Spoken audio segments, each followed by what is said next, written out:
Episode 7 of the strain called The Born. And we have friends with us today.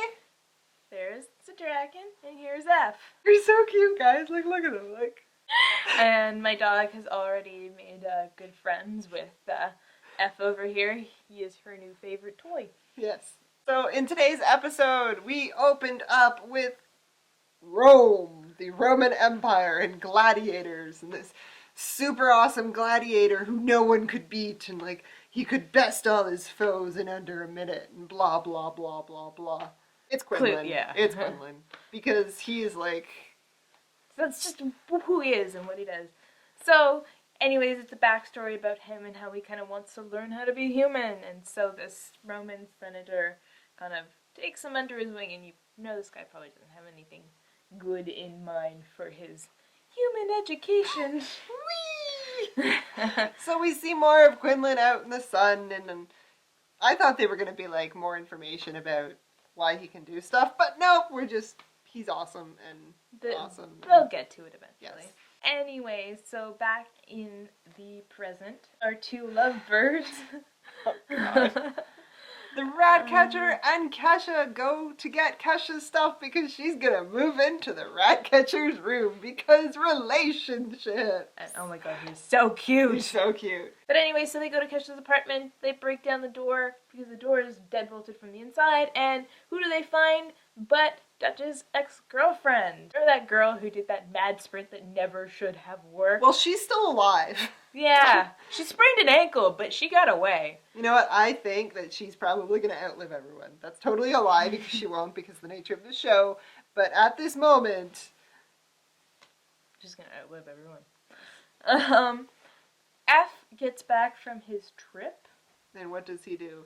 He does his F thing and he drinks and drinks and drinks. Could go to safety, or I could go to the bar. Called the bar. He gets back, he's drunk, he talks to Fetch and Nora. And he kind of drops the bomb on the ex-girlfriend that, you know, Dutch has been With the Ratcatcher. Mm-hmm. My favorite, though, He was surprisingly, like, non-dick about it, though. He was just like, oh. I'm gonna go sleep in your room. Yeah. Yes. You in. Yeah. It was just, like, bad reading of the situation. And the second time they have an encounter, he's actually not being a dick about it either. He's just kind of like, oh, things have changed around here. I'm really hungover, guys. Like, I'm sorry. I think the part that I kind of liked was, like, because Fett is, like, trying to deal with his emotions, and Citrak is just like, Mr. Fett! Mr. Fett, we have things to do! Your relationship drama is not welcome here. It has no place in this business. So we go to this abandoned building, and we find the abandoned school bus from the blind kids. And they walk in, and they're completely unprepared when they get surrounded by blind kids.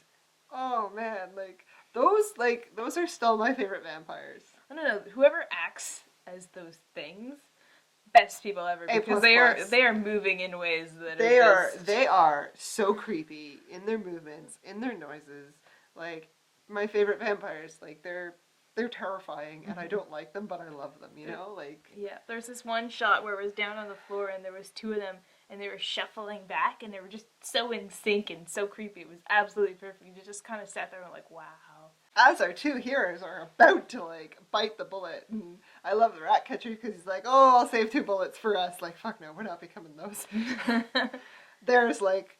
all of the monsters, all the vampires kind of, like, look up and, you know, cloaked figure wanders in. And who could it be but Quinlain? And he, like, dispatches them, and it's glorious. Just, like, ease. Like, these things are super fast and giving everyone trouble. He's like, bam, bam, bam, bam, bam. Yeah, he kind of just kind of looks at them, and he's like, sword going, there's guns going. He, like... steps on someone's intestines. And then stabs them in the floor.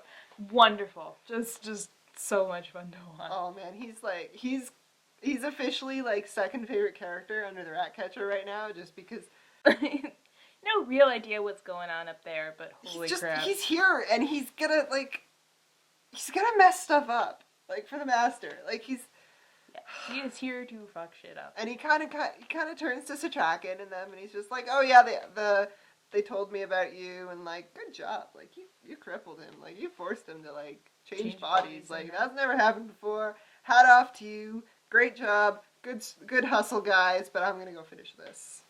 Yeah. And Satrakan's just like, the part that I don't get, he's like, he turns to Fett and he's like, "We need to blow up the building," and you're like, "No, because that's going to destroy him. A blown up building goes down. He puts like 4 things of dynamite down there. What he says, someone's called it a bomb threat, and they're like, "Who? Me! Woo!" I love him. He just says everything you're not supposed to say, and just so charmingly too. But anyway, so he likes like 4 sticks of dynamite and conveniently blows the one spot where the master was standing like 5 seconds ago. But before the explosion, Quinlain comes in, and you have your epic standoff because everyone's in like black flowy cloaks because epic standoff, and like they're like bantering at one another. Like Quinlan's like, "Oh, so you didn't prepare your host?" And he's like, "Well, I chose him because he was loyal, unlike someone." And then Ichor shows up because Ichor cannot be around. Like if someone is dissing the master, Ichor is there to like bring the heat. And then Satrakan shows up. And frickin' Quinlan's like, "Yeah, now we can have a proper duel because we have seconds." He goes to run at them, and Fett blows the dynamite, and it's a big disaster because the master just gets away. And they missed an awesome chance to go into a musical number. Because he goes, "I had him!" And I'm just like, his throat was bare beneath my hand. I had him! His throat was there, and he'll never come again. Can you just imagine Satrakan singing that? Easy now. Hush, love, hush. I keep telling you, what's your rush? It's just not his line at all. No, not at all. I think Satrakan was just really confused. Like, he's just like, there's a vampire, but he's not really a vampire because if he got into this building, he probably came like from outside because he said he's been tailing us here, so that doesn't make sense. And why is he trying to kill the master? Why did he kill all those vampires? What the hell's going on? Yeah, just the look on his face when Quinlain appears is just like... He's quantifying all of this new information. It's just like, wait, it's not trying to kill me? It's It doesn't sound like a normal vampire. It didn't sound like that vampire I met in episode 1. Just the look was priceless. He practically crapped his pants. He was so out of it. So he has to go home and just go directly to his books and read as much as he possibly can. And Zach is kind of forced to be his audience, and he's like, you can tell because he's like explaining it, right? And then Zach's like, "So is it a legend or is it real?" And Satrakan's like, "Both." And you can see Zach just like, "Oh, I think I'm supposed to be learning something now. I don't get it." And of course, F and Zach are reunited, and F's like, "I'll promise that she never gets you." And Zach's like, "Don't make promises, Dad. I promise not to promise you anything." And I'm just like, oh F, I despise you. And then there was the one scene that just weirded us out. This happens in the Stoneheart office. Oh, why do we have to talk about this? I don't want to talk about this. Oh, it's your turn. Oh, no. Your turn Okay. to suffer. It starts in a helicopter. And they're lovingly going over the city, and she's like, "Wow, I'm so scared. Hold me." And then they get back, and she's like, "That was wonderful. I've never been up that high. Where's your bedroom?" No, don't do it. Don't do it. Don't do it. And so they go up to his bedroom, and she's like patting his bed. Oh, God, don't tell me this shit. I don't want this. And she's gonna die, right? She's gonna die, and Ichor's gonna kill her. Like, it's... What I want is for her to discover how much of an asshole he is, him to go, "Oh my God, I'm an asshole," her to die, and then him to die. That's all I want.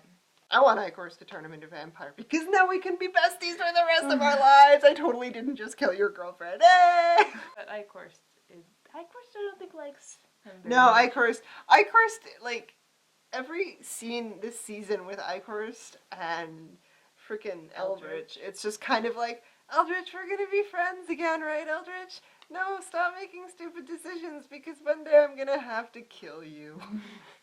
Like, Yeah. please keep working with the plan. Anyways, so Eldritch and CoCo are in the bedroom, and he's like, "Well, I've never been in a long-term relationship or a short-term relationship, and I'm probably not good in bed." She's just like, "Shut up, Eldritch," and then they start awkwardly making out, and you're like, "Make it stop!" And then it cuts away to Satrakan, and you're like, hey! Not short enough. I would say, 7 out of 8 of this episode, I'm down with. Like, the last kind of, like, awkward relationship bits, not a fan.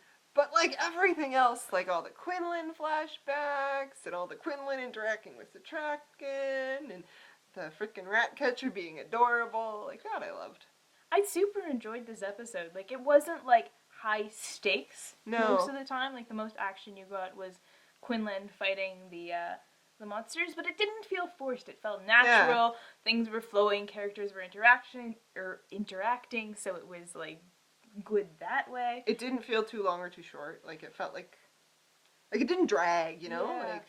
And I got through it, and I was like, I could watch another one. So yeah, this was a pretty awesome episode of The Strain.